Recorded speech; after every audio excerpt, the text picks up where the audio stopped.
Y bueno, el apóstol Pedro, la personalidad del apóstol Pedro, vemos al estudiar la palabra de Dios que es una persona impetuosa, es intrépido, es valiente. Muchas veces hacía antes de pensar las cosas y después se arrepentía. Pero cuando él hacía las cosas, las hacía de todo corazón. Yo conozco personas que son así, personas que son espontáneas, y a lo mejor usted también conoce alguno que sea así, con ese tipo de carácter impetuoso, que se compromete a veces fácilmente a hacer cosas y luego a veces nos vemos con la dificultad de que no podemos cumplirlas. Pedro era una rara combinación así, entre de coraje, cobardía, impetuoso y que se comprometía, hablaba de más y luego después se le hacía difícil. En el Nuevo Testamento tenemos las 4 listas de los apóstoles que les mencionaba: Mateo, Marcos, Lucas y en Hechos. En las 4 listas Pedro va a la cabeza, es el primero que se le menciona en las 4 listas. Eso lo pone a él en una condición de líder de los discípulos. Y sabe que Pedro era, así como muchos cristianos somos hoy en nuestros días, a veces carnales, a veces espirituales. A veces el apóstol sucumbió ante los hábitos de la carne y otras actuó en el espíritu.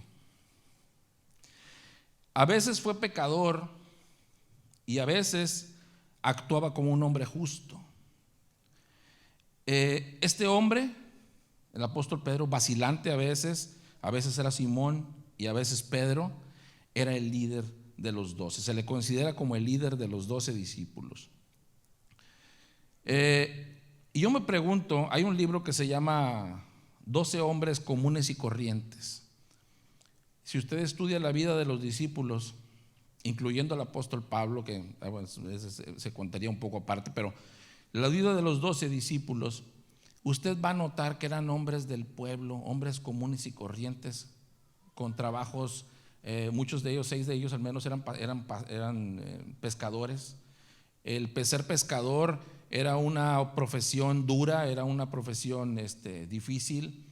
A veces en algún cuadro de la Santa Cena ponen a Juan así como a medio afeminado, recargado en Jesús. Yo nada que ver, no voy de acuerdo con eso. Los pescadores eran hombres rudos, y eran hombres. Si usted mira ahorita un trabajador de la construcción, usted no lo mira así, de esos que andan así afuera, que lo mira pues más quemado por el sol, su piel, y eran hombres de trabajo rudo, y eran hombres sencillos, hermano, humildes, no tenían estudios, no eran hombres elocuentes, eran hombres sencillos del pueblo, del populacho, igual que los otros, sencillos.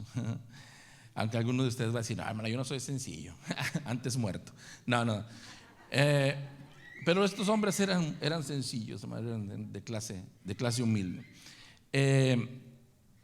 Y yo me pregunto, ¿cómo hizo el Señor Jesús para tratar a un hombre de una naturaleza así como era el apóstol Pedro, así tosca, y refinarlo para que llegara a ser líder? Fue líder de los 12 y posteriormente lo vemos siendo líder en la iglesia. ¿Cómo Dios hizo para refinar a un hombre al principio impetuoso, a veces agresivo, para después transformarlo en un hombre más paciente, amoroso? Hay en una ocasión, yo creo que en alguna ocasión que prediqué, ya había leído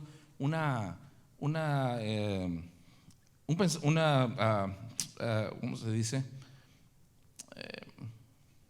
No es anécdota, es una cosa que escribió una escritora que se llama Elizabeth Kubler. Ella dio unas palabras en donde hablaba de las personas más bellas. Y dice, creo que ya se los había leído en una ocasión, no sé si alguno de ustedes lo recuerda. Dice: las personas más bellas con las que me he encontrado son aquellas que han conocido la derrota, conocido el sufrimiento, conocido la lucha, conocido la pérdida y han encontrado su forma de salir de las profundidades. Estas personas tienen una apreciación, una sensibilidad y una comprensión de la vida que los llena de compasión, humildad y una profunda inquietud amorosa. Dice, la gente bella no surge de la nada. Esa mujer no era cristiana, era una escritora secular, Elizabeth Kubler. Y ella escribió esto aparte. Y sabe que en la Biblia también encontramos algo de la respuesta a esto. En el Salmo 84:5, y dice: bienaventurado el hombre que tiene en ti sus fuerzas. Bienaventurado el hombre, y la mujer también, bienaventurado el hombre que tiene en ti sus fuerzas, en cuyo corazón están tus caminos. El que medita en los caminos, en la palabra de nuestro Dios, es bienaventurado el hombre. ¿Sabe qué quiere decir bienaventurado? 3 veces dichoso. Atravesando, dice el versículo 6, atravesando el valle de lágrimas, lo cambian en fuente cuando la lluvia llenan los estanques. ¿Qué quiere decir eso? Atravesando el valle de lágrimas, lo cambian en fuente. Quiere decir que las personas que tenemos a Cristo en nuestro corazón no estamos exentos de pasar por dificultades en la vida. Si alguien le dijo: venga usted a Cristo y todo va a ser bonito, usted ya no va a tener problemas, los muchachos le van a hacer caso en todo. No, seguimos teniendo problemas. Pero dice, cuando atravesamos el valle de lágrimas, dice, lo cambian en fuente. Parafraseándolo es, esta gente, dice la gente del mundo, esta persona algo tiene. Esta gente algo tiene, porque cuando tienen problemas, algo pasa con ellos. Logran encontrar fortaleza en su Dios. No que no tengamos problemas. Hace unos meses a mí me dio el COVID-19, fíjate, así como a muchos aquí, los hermanos también, mi hermana. Y después fui a dar su playera: soy sobreviviente del COVID. Yo también mi esposa y yo tuvimos el COVID-19 y la vimos muy difícil unos días, como unos 4 o 5 días en especial, en donde no me faltaba el aire para ir a internarme al hospital, pero sí me dolía todo hasta las pestañas. Nomás me daban las fuerzas para levantarme al baño, ahí mismo dentro del cuarto me levantaba al baño y llegaba noqueado a la cama, en especial como unos 4 días. Y una noche en especial, en donde fue la peor, me acuerdo que no tenía casi ya mente para andar articulando oración. Se me venía más un texto a la mente: si tú llevaste nuestras enfermedades y por tu llaga somos curados. Y me acuerdo estar orando boca abajo en mi cama, y repetí estas palabras: tú llevaste mis enfermedades, por tu llaga soy curado. Tú llevaste mis enfermedades en la cruz y por tu llaga yo soy curado. Y le estuve repitiendo a Dios y me aferré de la palabra de Dios. De ahí en adelante empecé a mejorar, gracias a Dios. Pero fueron unos días difíciles. No trabajé por 15 días, poquito más de 15 días. En esa compañía no te pagan si no vas. Y entonces pues no tenía desempleo, pero gracias a Dios nunca faltó nada en la casa. De alguna u otra manera Dios siempre nos proveyó. Dios fue nuestro proveedor y no tuvimos necesidad de los recibos no nos esperaban como quiera, los pagos, pero gracias a Dios pudimos salir adelante, ¿verdad? En esta situación. Y tal vez usted también tiene su historia. No sé si algunos de ustedes les han dado. Yo he sabido de algunos que les ha dado el COVID, y algunos la pasan más difícil que otros. Más se enferman más o van a dar al hospital, o a lo mejor tenemos alguna persona dentro de nuestros conocidos que ha perdido la vida. Y estas cosas que nos pasan en la vida nos dejan marcas, nos dejan cicatrices, nos dejan heridas que lejos de tumbarnos, usted se levanta y toma fortaleza, como dice el Salmo 84, y usted toma fortaleza en su Dios, usted se vuelve una persona más bella. Hay una foto que por ahí le dejé a Kim y me gustaría que la pusiera. Es una vasija rota que la repararon. En vez de tirarla, la repararon. Es una práctica japonesa que se llama la práctica del kintsugi. En esta práctica se dice que cuando tú tienes un artículo de vidrio, puedes desecharlo o puedes repararlo. Dice, el kintsugi es la práctica de reparar fracturas en la cerámica con barniz o resina y luego la espolvorea con polvo de oro. Por eso tiene esas marcas, esas cicatrices doradas. Y esta práctica plantea que las roturas y las reparaciones forman parte de la historia de ese objeto y que no deben ocultarse, sino mostrarse. Así, al poner de manifiesto su transformación, las cicatrices embellecen al objeto. Cuando estaba leyendo esta parte en la Biblia, se me vino esa práctica que yo la había leído hace mucho, la práctica del kintsugi, y se me quedó esa imagen de una vasija reparada con oro. Y dicen los que practican estas prácticas, lo que hacen esta práctica del kintsugi, que una vasija que ya una vez se repara tiene más valor. Tiene más valor porque pues ya le ponen oro y se ve diferente, y a veces la gente ya no las quiere usar para comer, las quiere poner de adorno y las pone en algún lugar especial ahí en su casa, y cuando la gente viene y los visita, les dice: ¿y esa vasija por qué está así? Y tienen una historia que contar. Y nosotros, cuando nos caemos, cuando la vida nos golpea, tenemos la opción de dejarnos tirados o levantarnos. A pesar del dolor, a pesar de lo que hayamos padecido, de si hemos sufrido alguna pérdida,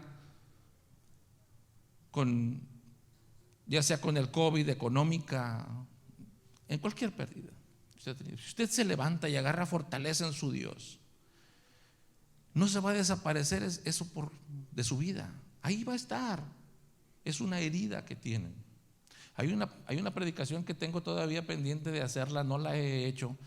Una vez que estaba platicando con mi suegra, hace ya unos años, mi suegra perdió una hija de 40 años, cuando mi cuñada tenía 40 años, murió así de repente, en una operación sencilla, y se complicó y le dio una peritonitis y murió. Y mi suegra todavía ahorita es fecha de que se recuerda de ella y llora. La herida ahí está.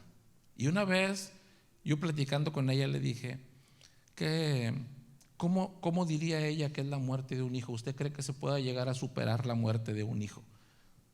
Y me dijo: no, la muerte de un hijo nunca se supera, nunca. Es una herida que tienes abierta. Dice que siempre, cuando a veces la tocas, empieza a sangrar y a veces se quita, pero es una herida que ahí está.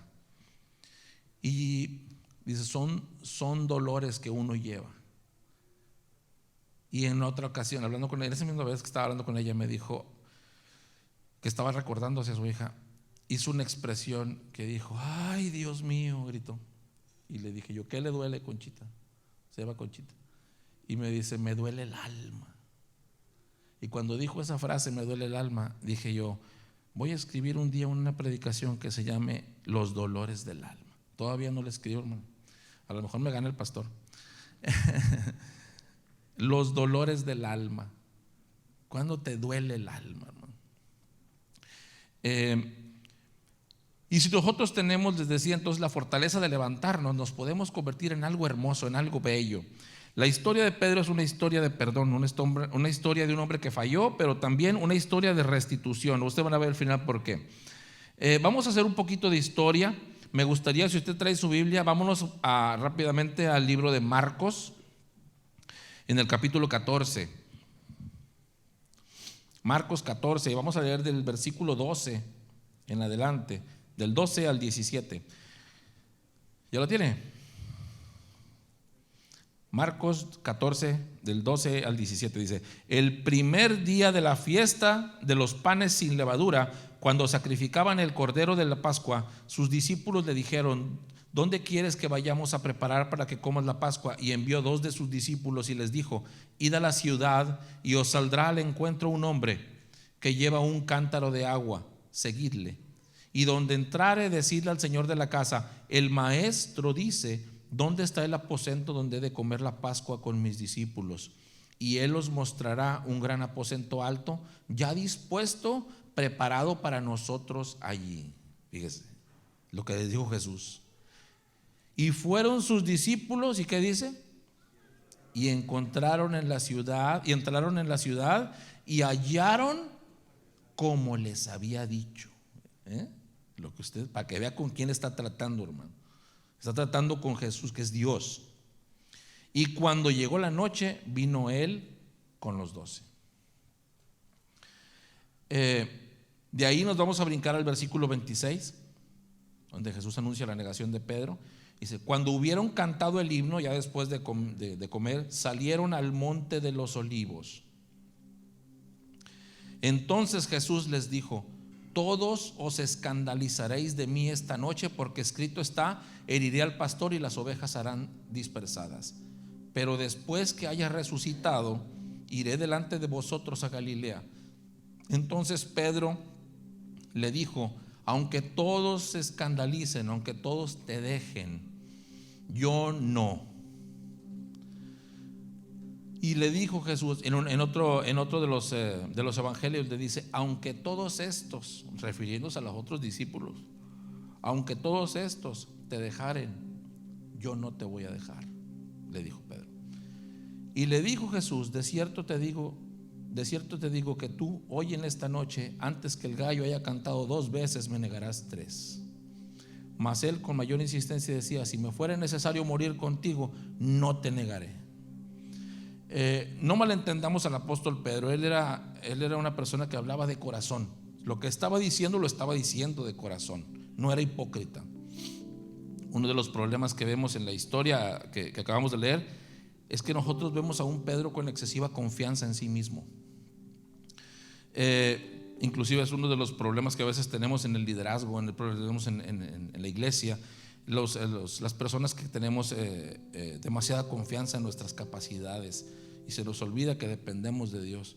Cuando usted se sube al púlpito, debe de subirse con las piernas temblando, para que después el Señor lo use, y no subirse con demasiada confianza de que yo soy muy bueno, ahorita predico 30,000 que son para mí.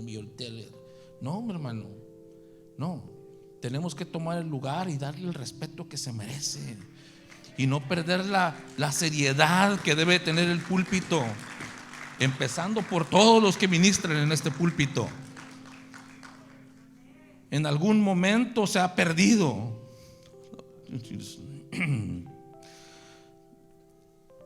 La seriedad al púlpito, empezando por quién somos, por cómo nos vestimos, cómo hablamos, cómo nos movemos. Tú tenemos el privilegio de representar a un Dios y servirlo desde este lugar de liderazgo, y tenemos que saber que tenemos que honrar a nuestro Dios, no tener demasiada confianza en que soy muy bueno, porque todo lo que hacemos, Dios nos usa y Dios ministra al pueblo por medio de la gente que está aquí arriba. Sea Dios. En 1 Corintios 10:12 dice: así que el que piense estar firme, mire que no caiga. No debemos de apuntar a los demás, porque cuando usted apunta así con un dedo a uno, mire, 3 lo están apuntando a usted. Pero todos los que estamos aquí, fíjense, todos somos susceptibles a cometer errores en algún momento de nuestras vidas. Todos podemos cometer hasta los errores más garrafales. Tenemos que reconocer que somos débiles y que necesitamos de Dios. Vamos a ver otra historia. Aquí vamos viendo la personalidad de Pedro. Ya le voy a dar rápido porque ya me queda poquito tiempo. En San Juan, vámonos a San Juan capítulo 18, del versículo 1 en adelante. Dice: habiendo dicho Jesús estas cosas, es el arresto de Jesús, estas cosas, salió con sus discípulos al otro lado del torrente de Cedrón, donde había un huerto, en el cual entró con sus discípulos. Y también Judas, el que le entregaba, conocía aquel lugar, porque muchas veces Jesús se había reunido allí con sus discípulos. Judas, pues, tomando una compañía de soldados y alguaciles de los principales sacerdotes y de los fariseos, fue allí con linternas y antorchas y con armas. Pero Jesús, sabiendo todas las cosas que le habían de sobrevenir, se adelantó y les dijo: ¿a quién buscan? Y le respondieron: a Jesús Nazareno. Jesús les dijo: yo soy. ¿Cómo les dijo? Yo soy. Es una declaración mesiánica en el Antiguo Testamento. Yo soy. Y estaba también con ellos Judas, el que le entregaba. Cuando les dijo yo soy, retrocedieron y se cayeron en tierra. Volvió pues a preguntarles: ¿a quién buscan? Y ellos dijeron: a Jesús Nazareno. Respondió Jesús: os he dicho que yo soy. Pues si me buscáis a mí, dejadlos ir a estos, a sus discípulos que llevaba con él, para que se cumpliese aquello que había dicho: de los que me diste no perdí ninguno. Y ahí salta el apóstol Pedro, y lo puede subrayar si usted quiere en su Biblia, el versículo 10. Entonces Simón Pedro, que tenía una espada, la desenvainó e hirió al siervo del sumo sacerdote y le cortó la oreja derecha. Y el siervo se llamaba Malco. Jesús entonces le dijo a Pedro: mete tu espada en la vaina. La copa que el Padre me ha dado, ¿no la he de beber? Amén. Tenía intrepidez, pero fuera de lugar. Fuera de lugar. Dice que le cortó la oreja derecha a este siervo del sumo sacerdote que se llamaba Malco. Lo vamos a ver más adelante. Esta historia continúa ahí mismo en el 18, en el versículo 15, cuando están ya que nos detienen a nuestro Señor Jesús. Dice en el versículo 15: y seguían a Jesús Simón Pedro y otro discípulo, y este discípulo era conocido del sumo sacerdote, y entró con Jesús al patio del sumo sacerdote, mas Pedro estaba fuera a la puerta. Salió pues el discípulo que era conocido del sumo sacerdote y habló a la portera e hizo entrar a Pedro. Entonces la criada portera le dijo a Pedro: ¿no eres tú también de los discípulos de este hombre? Lo reconoció, hermano. O sea, le dijo: este se parece. Y le dijo: no lo soy. Primera negación. Y estaban en pie los siervos y los alguaciles, que habían encendido un fuego porque hacía frío y se calentaban, y también con ellos estaba Pedro en pie calentándose. Y el sumo sacerdote preguntó a Jesús acerca de sus discípulos y su doctrina. Ahí está ya el 18, nos vamos hasta el 25 ya de ahí. En la segunda negación, estaba pues Pedro en pie calentándose, y le dijeron: ¿no eres tú de los discípulos? Él negó otra vez y les dijo: no lo soy. Entonces uno de los siervos del sumo sacerdote, que era pariente de aquel a quien Pedro le había cortado la oreja. ¿Cómo se llamaba el que le cortó la oreja? Malco. Este era un primo de Malco, un pariente. Y le dijo: hey, ¿no te vi yo en el huerto con él, con Jesús? Yo vi que le cortaste la oreja a mi primo. Y entonces Pedro le negó otra vez. Y algunos otros de los evangelios dicen que empezó a maldecir, empezó a proferir maldiciones. Y en eso cantó el gallo. En la película que sacó de Mel Gibson, dicen, ahí sale donde sale Jesús, y en ese momento voltea y se cruzan las miradas. No dice la Biblia así que se cruzaron así, pero pudo haber sido. O sea, es muy bonito que se cruzaron las miradas y usa. Y dice que en otro de los evangelios que salió Pedro y de ahí se fue de ahí, y dice que lloró amargamente. Lloró amargamente. ¿Qué haría usted después de una falla así a su Señor? San Juan en el capítulo 21, adelante, dice, ya leímos bastante, hermano. Después de esto, Jesús se manifestó otra vez a sus discípulos junto al mar de Tiberias, y se manifestó de esta manera. Estaban juntos Simón Pedro, Tomás llamado el Dídimo, Natanael el de Caná de Galilea, los hijos de Zebedeo y otros dos de sus discípulos. Simón Pedro les dijo: voy a pescar. Ellos le dijeron: vamos nosotros también contigo. Y fueron y entraron en una barca, y aquella noche no volvieron a pescar nada. Ya había sucedido una vez. Cuando ya iba amaneciendo, se presentó Jesús en la playa, mas los discípulos no sabían que era Jesús, y les dijo: hijitos, ¿tenéis algo de comer? Le respondieron: no. Y él les dijo: echad la red a la derecha de la barca y hallaréis. Entonces la echaron y ya no la podían sacar por la gran cantidad de peces. Entonces aquel discípulo a quien Jesús amaba, ¿quién era el que Jesús amaba? Le dijo a Pedro, el apóstol Juan: es el Señor. Lo reconoció, hermano. Es el Señor. Simón Pedro, cuando oyó que era el Señor, en su naturaleza intrépida, ¿qué fue lo que hizo? Se ciñó, se puso la ropa porque se la había quitado para estar pescando más cómodo. Se había despojado de ella y se echó de clavado en el mar. Y los otros discípulos vinieron con la barca arrastrando la red de peces, pues no distaban de tierra sino como 200 codos, unos 300 pies de la orilla. No estaban tan dentro. Y Jesús les dijo: traed de los peces que acabáis de pescar. Subió Simón Pedro y sacó la red a tierra, llena de grandes peces, 153, y aún siendo tantos, la red no se rompió. Esta era ya la tercera vez, dice el 14, que Jesús se manifestaba a sus discípulos. Y ahí en adelante, hermano, viene un juego de palabras muy hermoso, hermano, que me gustaría que usted lo entienda en esta mañana. En el versículo 15: cuando hubieron comido, Jesús le dijo a Simón Pedro: Simón, hijo de Jonás. ¿Cómo le dijo? Simón, hijo de Jonás. No le dijo Pedro, no le dijo Roca, le dijo por su antiguo nombre: Simón, hijo de Jonás, ¿me amas más que estos? ¿Qué le había dicho Pedro? Aunque todos estos te nieguen, yo nunca te voy a negar. Y el Señor Jesús le hace la pregunta: ¿me amas tú más que estos? Hay una diferenciación en el original entre los diferentes tipos de amor. Hay amor ágape y hay amor filial y amor eros. El amor eros es el amor que usted siente por su pareja. El amor filial es el amor que usted siente por su familia, por sus amigos, por sus seres queridos.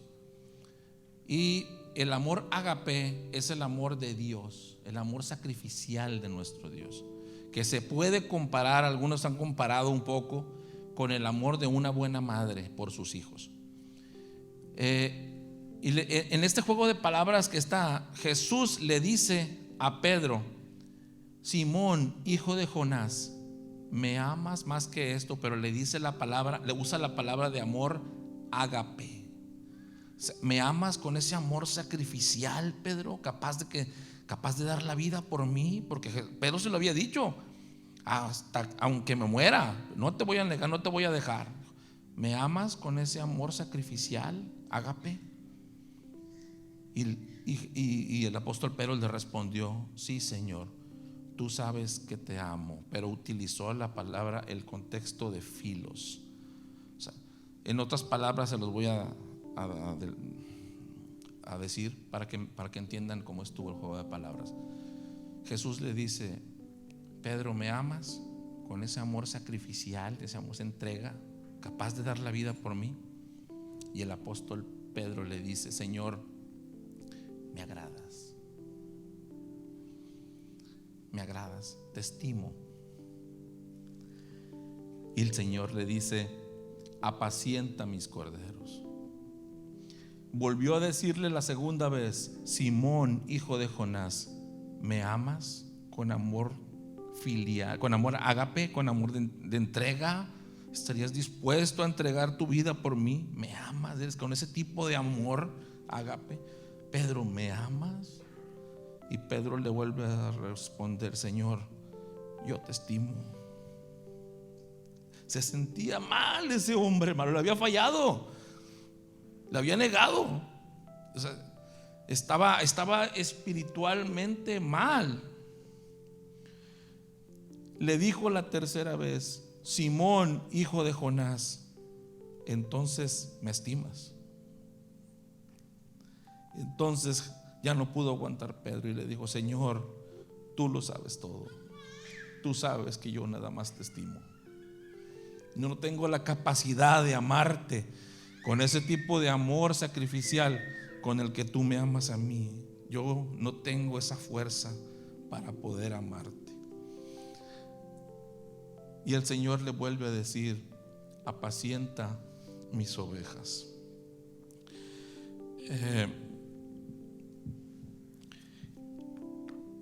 El Señor nos pregunta a nosotros también: ¿me amas? ¿Eres capaz de dar tu vida por mí? ¿Eres capaz de comprometerte así por mí? Y podemos decirle: Señor, es que yo te estimo. A la hora de la verdad a veces nos vemos y fallamos, hermano. Le fallamos mucho a Dios. Dios te perdona, hermano. Tal vez ahora en esta noche, en esta mañana, algunos le hemos fallado a Dios y nos sentimos mal con Dios. Muchos han dejado de congregarse y después de la pandemia todavía no les cae que ya se abrió el culto y todavía están en casa viéndonos por internet. Brother, Dios te está hablando a ti y Dios te quiere perdonar. Dice: yo te amo, mi hijo. Tú me amas a mí. ¿Me amas? ¿Eres capaz de dar tu vida por mí? ¿Qué le vas a responder? Señor, yo nada más te estimo. ¿Me agradas? O no, Señor, yo puedo, Señor, darte, Señor, mi vida. ¿Sabe cuándo cambió la historia de Pedro? Cuando cerramos este libro de San Juan y empezamos en el libro de los Hechos, en el capítulo 2, cuando descendió el Espíritu Santo. Dice que Pedro fue lleno del Espíritu Santo y agarró un denuedo, hermano, y de ahí ya no les importó a los discípulos: aunque me maten. Hermano, necesitamos la llenura del Espíritu Santo. Cada vez es menos las veces que yo veo que alguien está hablando en lenguas en la iglesia. Necesitamos volver a la senda antigua, buscar el derramamiento del Espíritu Santo, buscar el hablar en lenguas como una señal inicial de la llenura del Espíritu Santo. Necesitamos ver pastores levantándose en esta iglesia, abriendo otras nuevas misiones, otras nuevas iglesias en otras partes, que surjan de aquí, hermano. No vamos a importarlos de otro país. De aquí se tienen que levantar. Pero ¿sabe cuándo se van a empezar a levantar? Cuando el Espíritu Santo descienda y te tome y te haga la convicción y que diga: Señor, a mí ya no me importa mi trabajo, ya no me importa, yo me voy a levantar y voy a servirle a Dios a tiempo completo. Y Dios te llama al ministerio. O voy a servirle a Dios en un ministerio que Él me ponga. No necesariamente tienes que dejar tu trabajo, pero necesitamos gente comprometida que sirva a Dios, que surja, hermanos, de la congregación. Nuevos ministerios. El derramamiento del Espíritu Santo empieza cuando uno toma la decisión de decir: Señor, yo quiero ser diferente. Busca la presencia de Dios, busca el derramamiento del Espíritu Santo con la evidencia inicial de hablar en otras lenguas. Nunca has hablado en lenguas, procúralo, búscalo. Pídele a Dios que quieres que Él te bautice hablando en otras lenguas como una evidencia inicial. Queremos ver dones de profecía, queremos ver maestros con la unción.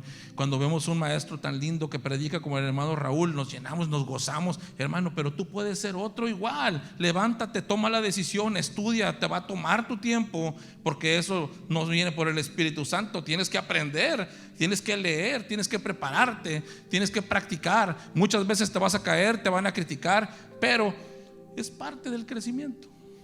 Todo eso te va volviendo bello delante de Dios. Sirvamos a Dios, hermano, con regocijo. Levantémonos. Y como estas vasijas que están quebradas, no es cierto cuando viene el demonio y te dice que ya no sirves para nada. Dios viene y te restaura, te hace una nueva vasija y tienes más valor y te pone en un lugar alto para que resplandezcas y para que la gente te mire y te diga: ¿quién es ese? Mira qué hermoso está. Ya ni quiero comer en esta vasija, lo quiero lucir, lo quiero enseñar. Dios hace una obra contigo. Él quiere hacer una obra contigo para que tú, Señor, le sirvas y le sirvas en su reino.